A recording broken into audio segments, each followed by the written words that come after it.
And joining us now are two guys that know a little bit of thing about money. The co-hosts of the BizPo podcast, business and market analyst Seth Denson, and accounting professor at Montclair State University, Dan Geltrude. Gentlemen, welcome to Wake Up America.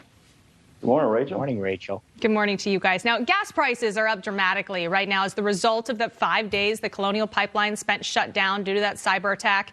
Seth, we're seeing gas prices rise to a 7-year high. Do you see them going back down now that the pipeline is restarting operations, or is that going to take a while as well?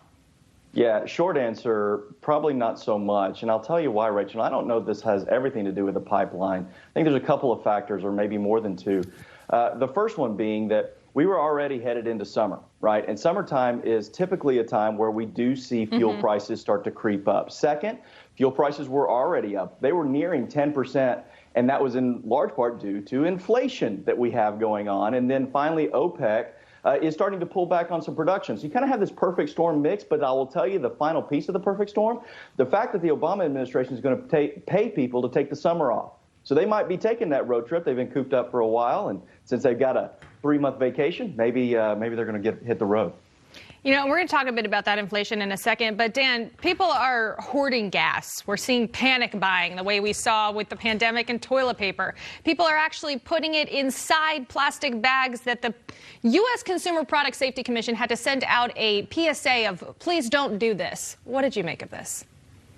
Well, you can't blame people for going into a slight panic here because look at what happened. We had a wake-up call here related to this terrorist attack on this fuel line. And what did the Biden administration do? Basically just hit the snooze button, ignoring it. We cannot ignore these things. We have to look at how people get the fuel that they need every day. And it's not just getting your car and drive. It impacts everything we do. So I really hope that the Biden administration is going to wake up and realize that shutting down the Keystone Pipeline in the first 3 seconds he was in office was a mistake, and ignoring our vulnerability on what just happened now is also a mistake. Well, the Biden administration is not calling it a gas shortage. Let's take a quick listen to that. It's not that we have a gasoline shortage. It's that we have this supply crunch. All right, a supply crunch. So, Seth, is this downplaying it? Is this accurate? Or is this kind of how we couldn't call what was happening at the border a crisis? All of the above, maybe, I think.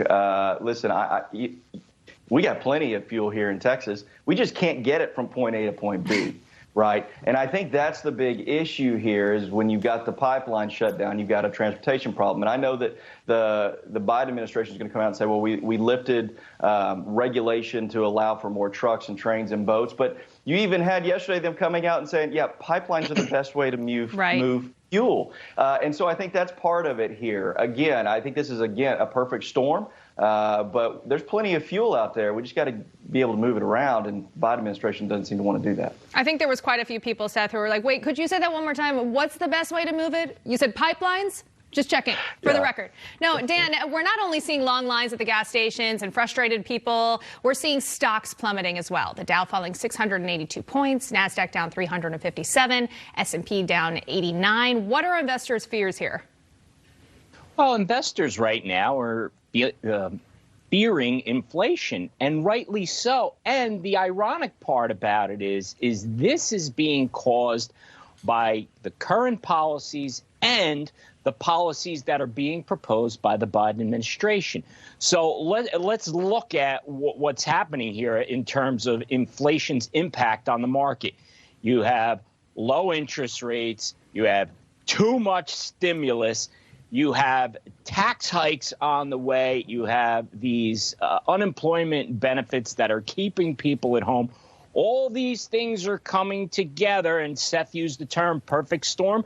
That's where we're headed as far as an inflationary period. Inflation is bad for the stock market. Why? Because it erodes your return on investment. It's a tax on everyone. And Seth, do you see the Federal Reserve raising interest rates sooner rather than later as a result now, or what can we expect? Well, listen, I will tell you this much. I don't want Jerome Powell's job right now. I think that there's a couple of things, and we got to define sooner rather than later. I think Jerome Powell wants to raise interest rates, and certainly I would think that he needs to. But here's the issue he's facing. The best thing to combat inflation, as Dan was talking about earlier, is raising the interest rates. But the problem is with the policies that the Biden administration has proposed, man, I think Jerome Powell is looking at that and going, I can't hit the economy when the Biden administration is going to do it through policy provisions. Plus, you've got Janet Yellen, former Fed chair, who likes a little bit of inflation, as she said. So I don't know that we see it this next go round, but maybe in the next 6 months, maybe that second meeting, we see a quarter point just to start moving the needle. All right, Seth Denson, Dan Geltrude, all the time we have for now. Thank you so much for joining and sharing your insight as always. Thanks, Rachel. Thank you.